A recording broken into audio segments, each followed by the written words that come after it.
Season, India's OG sports journalist on India's #1 news network. No games, just sports. Sports coverage levels up with Boria Majumdar on NDTV. In today's interconnected world, India's voice is more crucial than ever. When India speaks, the world listens. At NDTV World, we are that voice, bringing you intelligent and insightful news from India and beyond. From geopolitics and diplomacy to economic shifts, migrations, tech disruptions, and the stories of our diaspora. We cover the news that shapes our global future. NDTV World, your new home for global news, is here.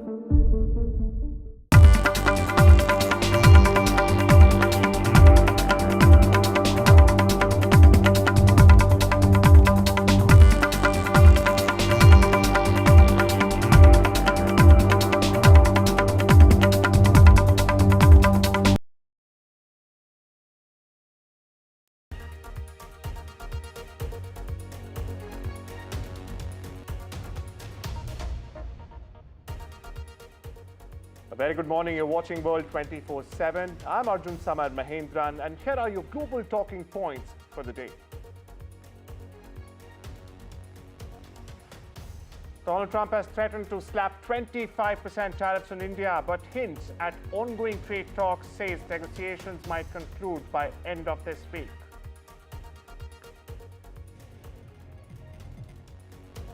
Meanwhile, Trump announces deal with Pakistan. Pakistan-US partnership now on oil reserves.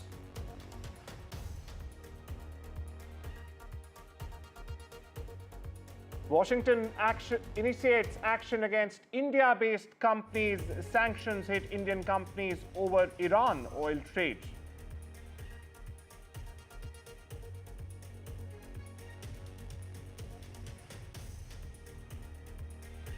Epstein files fallout continues. Democrats push U.S. Department of Justice to release Epstein files.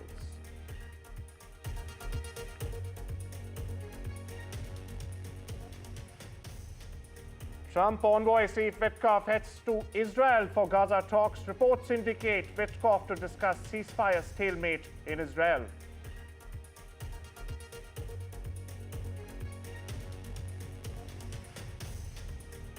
Canada follows France and UK with plan to recognize Palestinian state as early as September.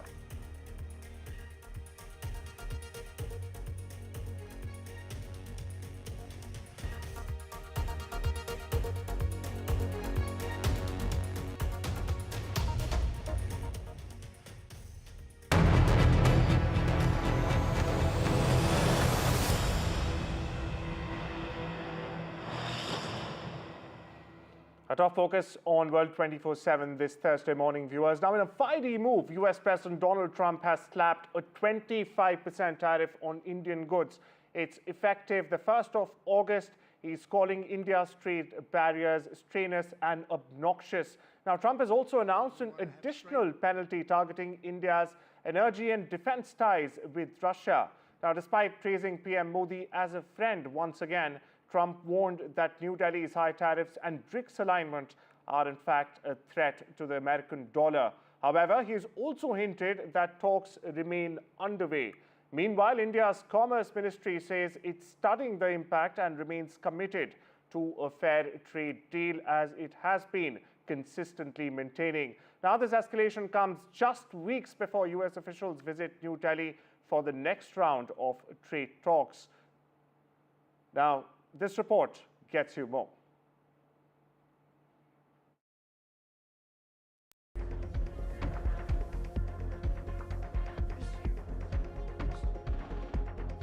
US President Donald Trump has said that Washington will impose a 25% tariff on all Indian exports to the US and a separate unspecified penalty, citing India's high trade barriers and continued purchases of oil and weapons from Russia. The tariffs are scheduled to take effect on August 1st, putting months of negotiations for a bilateral trade deal in jeopardy. Prime Minister Modi is a friend of mine, but They don't do very much business in terms of business with us. They sell a lot to us, but we don't buy from them. You know why? Because the tariff is so high. They have one of the highest tariffs in the world.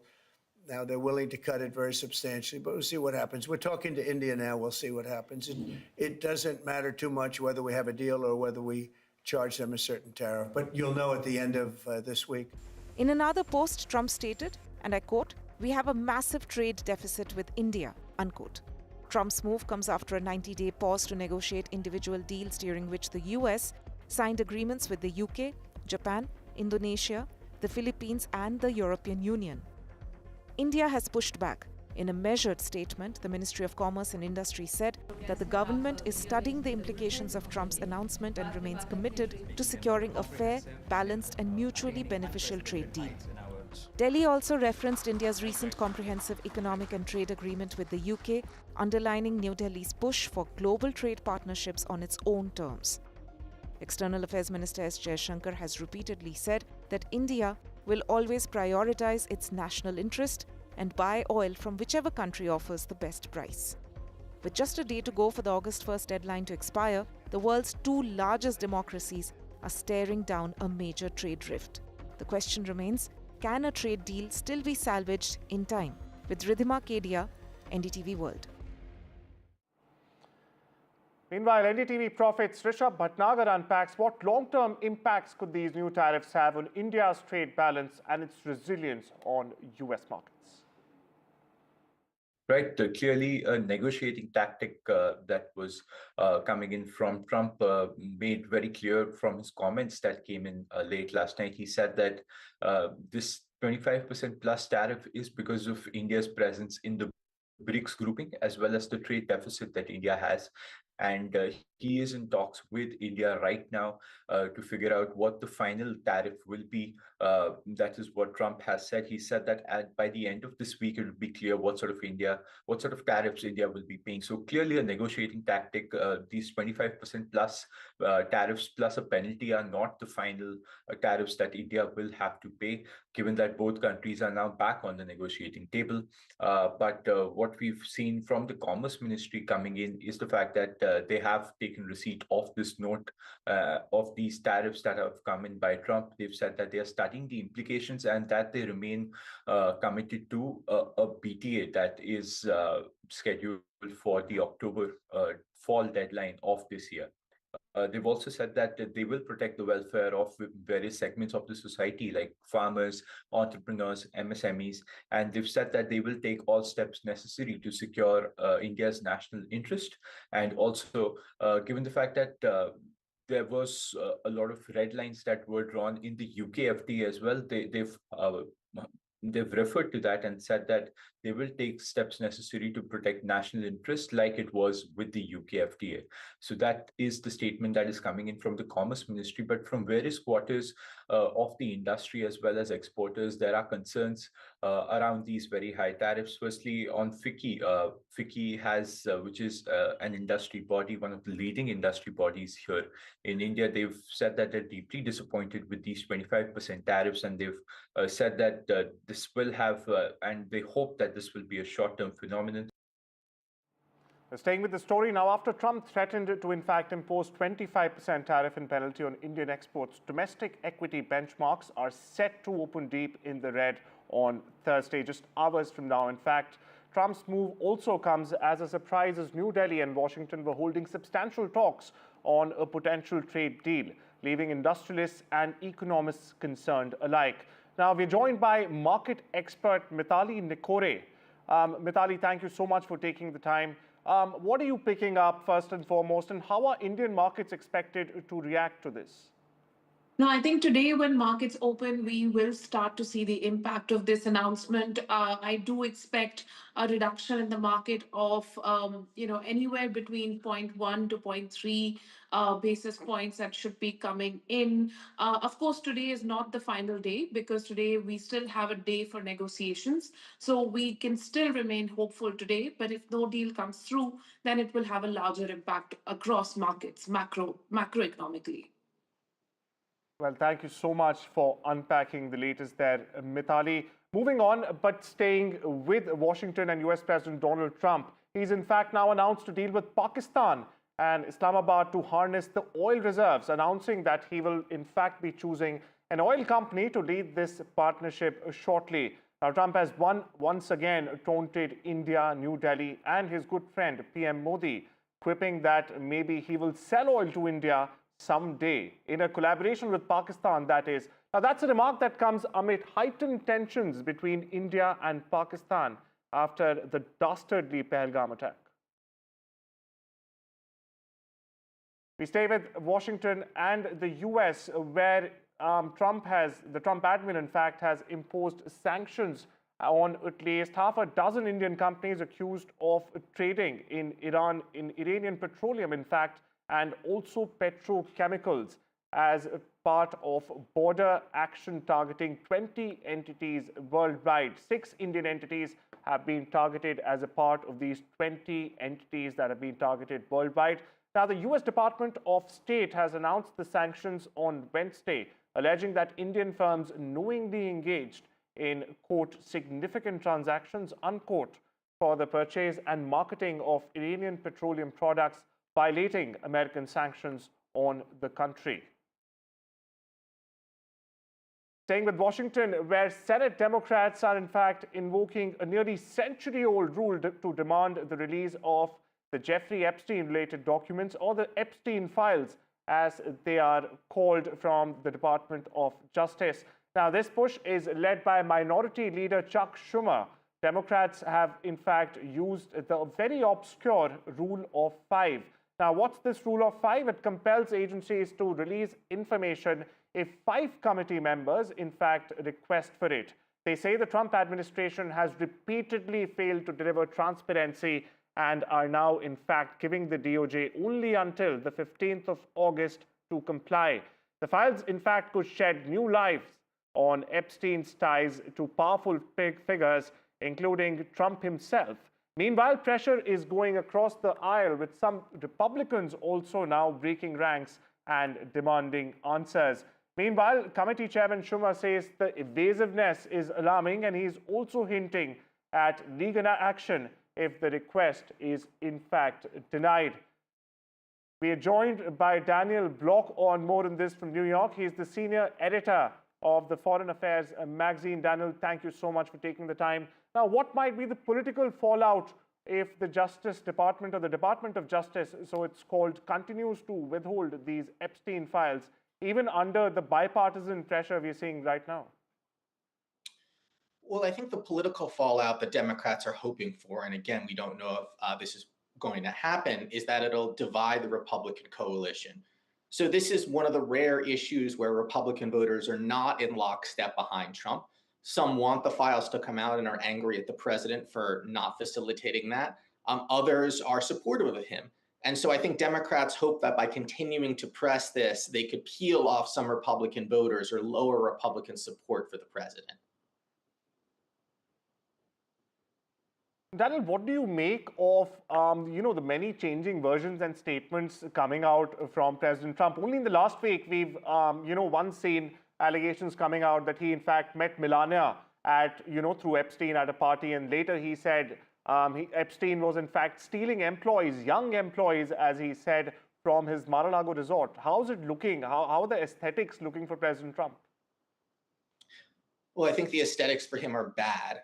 There's a question as to what extent this is actually breaking through to normal American voters.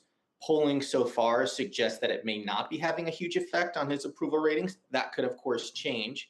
But I think the main thing a lot of people, myself included, are wondering is what is in the files that's made Trump so reluctant to release them. We don't know. And a lot of people want to find out. Well, thank you so much for putting things into perspective. But all eyes, as Daniel correctly pointed out, are still on what exactly will these Epstein files reveal. Now, staying with the US, but shifting our focus to the Middle East, where Trump's top envoy, Steve Witkoff, is in fact traveling to Israel today to tackle the deepening humanitarian crisis in Gaza. It's his first visit in months, and it comes as ceasefire as well as hostage talks remain stalled. Now, Witkoff is expected to meet PM Netanyahu, Benjamin Netanyahu's top aides, and he may also visit Gaza aid centers directly. Now, the White House, in fact, has said that Trump wants first-hand updates to determine how to get more U.S. assistance to civilians.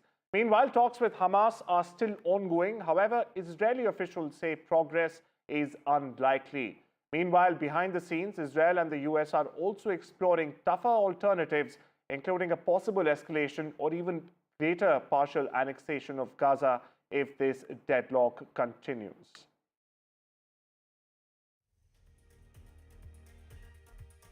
Well, it's time we slip into a short break, but on the other side, we get you more on why Canada is following France and the UK with a plan to recognize the Palestinian state at the UN this September. Stay tuned.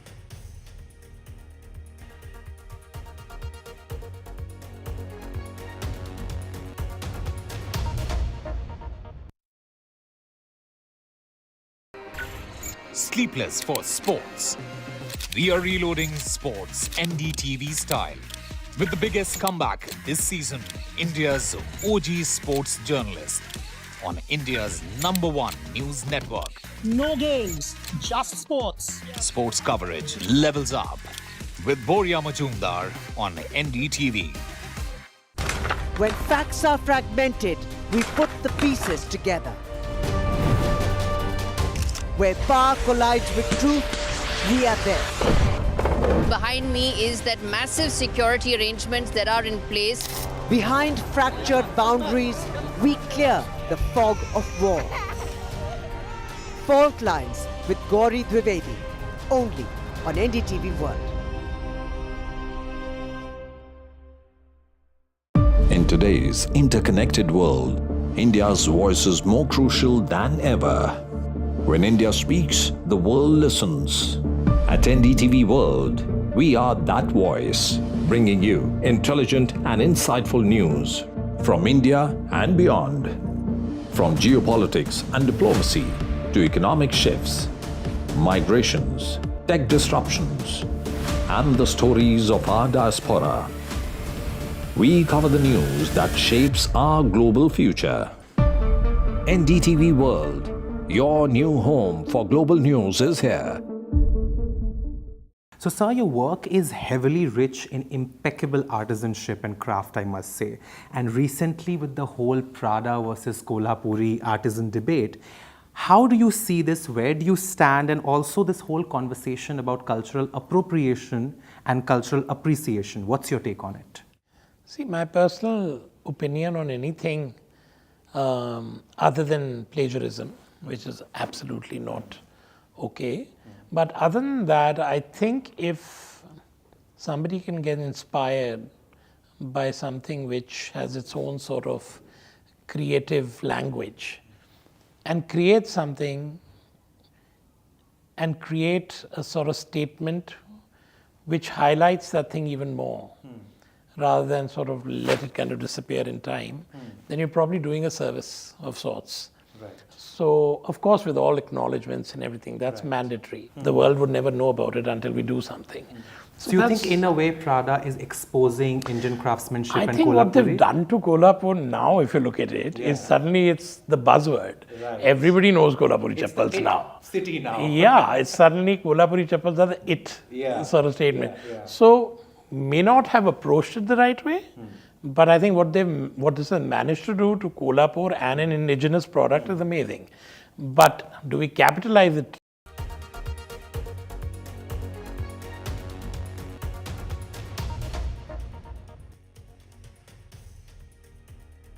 Welcome back to World 24/7. Now we shift our focus to Canada, which has officially joined a growing list of Western nations, in fact, which are preparing to recognize the state of Palestine. PM Mark Carney says the move could very well be formalized at the UNGA in September, the next General Assembly, which is taking place in September, if the Palestinian Authority holds democratic elections in 2026, excluding terrorist organization Hamas. Now, this follows similar announcement made by France and the UK as global pressure amounts for a two-state solution to end the Israel-Palestine conflict. Meanwhile, countries like New Zealand and Australia may also follow suit. after signing a joint declaration backing Palestinian statehood. But Israel has pushed back sharply, calling the move dangerous and hypocritical. With over 60,000 lives lost in Gaza since the war began, the diplomatic stakes at the UN are rising fast. Meanwhile, my colleague Maha Siddiqui joins us from Vancouver to break this story down. Maha, to begin with, will this lead, in a fresh fallout between Ottawa and Washington? Also, what impact might this collective recognition, as we are hearing, on the upcoming UNGA have? So what we're observing at the moment right now is the G7 countries going forward and announcing their intention to recognize Palestinian statehood.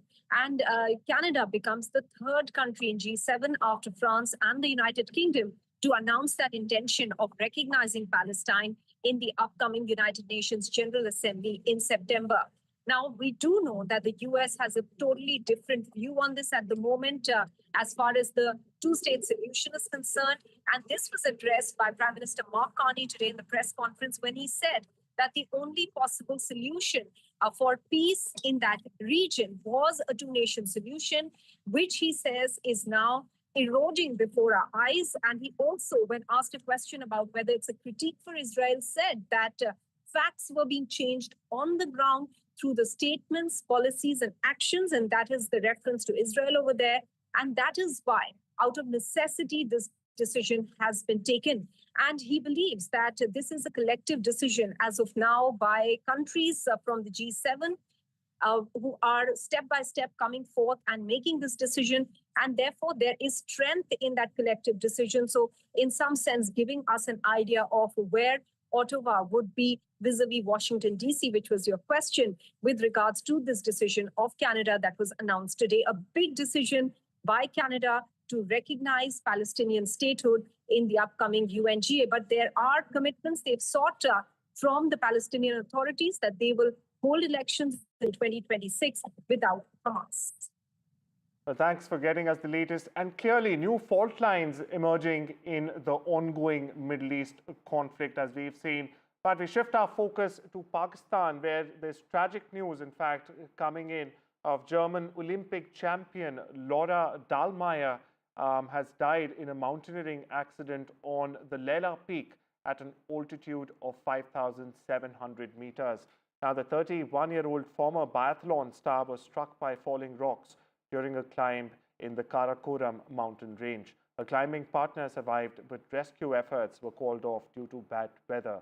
Now, Dahlmeier made history at the 2018 Winter Olympics, winning 2 golds and a bronze in biathlon before retiring at the age of just 25. She was known for her humility and passion for the outdoors. Dahlmeier had requested, in fact, not to be recovered if lost in the mountains. Meanwhile, tributes are pouring in for the true champion with a heart of courage and a long vision. Meanwhile, a political firestorm is erupting after Donald Trump sanctioned Brazil's top Supreme Court judge, Alexander de Moraes, accusing him of leading a witch hunt against Trump ally and former President Jair Bolsonaro. The U.S. Treasury says Moraes violated human rights through censorship and political trials, but Brazilian leaders across the political spectrum have condemned the move as foreign interference and a direct attack on democracy. In fact, President Lula's government is hitting back, calling the sanctions absurd and even dangerous. Even conservatives in Brazil say Trump has crossed the red line.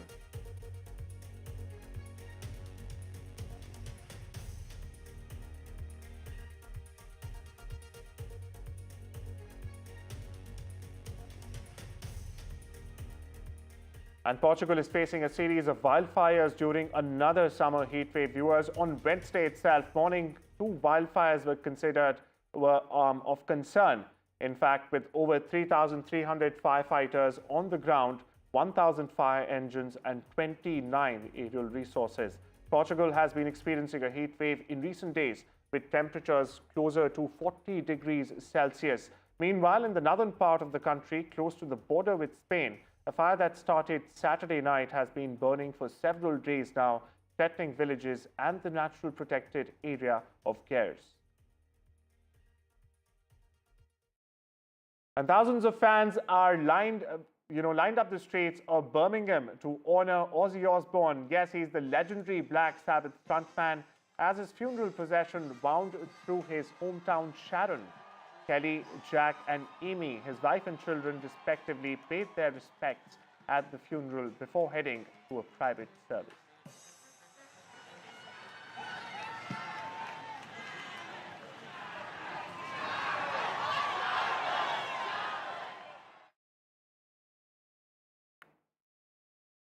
Meanwhile, can BCCI duck the national sentiments? Can legends bouncer for BCCI become babus?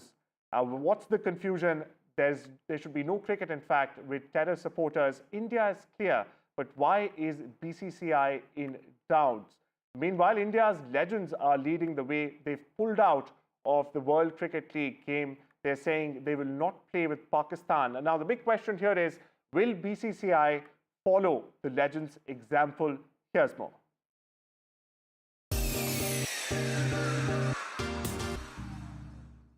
There are many reasons as to why many experts are saying that India can't just go and say no.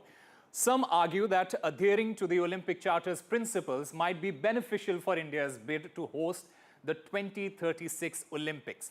However, this shouldn't directly impact the Asia Cup decision since it is not an Olympic event. But what are these reasons that we are talking about? Number one is ACC and full member obligations. Remember, India is one of the 5 members of the Asian Cricket Council, along with Pakistan, Sri Lanka, Bangladesh, and Afghanistan. Full members, they are contractually obligated to participate in ACC events unless they are formally withdrawing. The ACC explicitly defines the Men's Asia Cup tournament to include automatic participation by full member teams, which places a binding on India to be a part of it. Number 2 is the hosting rights and responsibilities. Now, India holds the official hosting rights for the 2025 Asia Cup as per the ACC's invitation. Now, even if matches are shifted to neutral venues, in this particular case, it has been shifted to UAE due to political tensions, India still remains the formal host, and hence it is expected to supply administrative as well as cricketing input. Number 3 is the broadcast and financial commitments. Remember, Sony Pictures Network India, it holds the broadcast rights worth approximately $170 million under an 8-year deal from 2024 onward. Another point is ACC revenue sharing model. It gives each full members 15% of broadcast revenue, with India withdrawing. That contract and all those contracts would need renegotiating, destabilizing ACC's financial model and hurting other board members' revenues as well. So a lot of responsibility hence falls on India in that particular sense. Number 4 is the precedents and geopolitical constraints. Remember, in 2023 and again in 2025, during the Champions Trophy, India refused to travel to Pakistan. Instead, a hybrid or neutral venue model was adopted, with India playing elsewhere, in this particular case, UAE. Now, similar arrangements are expected for Asia Cup if India does participate. Like I said, those matches will be taking place in UAE at the moment. Now, the Indian government's position and advice are decisive in these particular decisions, because BCCI has indicated that its stance will follow the government council. Now, another important part is the political leadership in ACC. The ACC is currently chaired by Mohsin Naqvi, the Pakistan's interior minister. He's also the head of the Pakistan Cricket Board. The BCCI, in fact, reportedly conveyed its withdrawal verbally to ACC, but a unilateral exit may provoke legal and governance disputes with ACC structures as well. With that, it's time we slip into a short break. News continues on the other side with my colleague Parmeshwar Baba.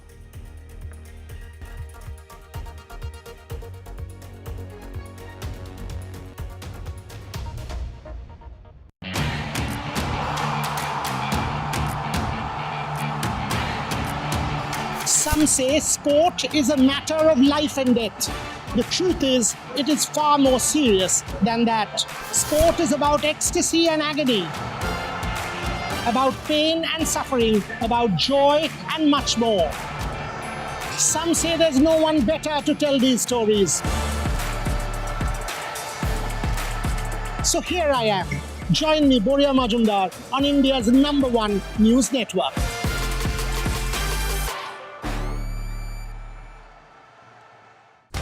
When facts are fragmented, we put the pieces together.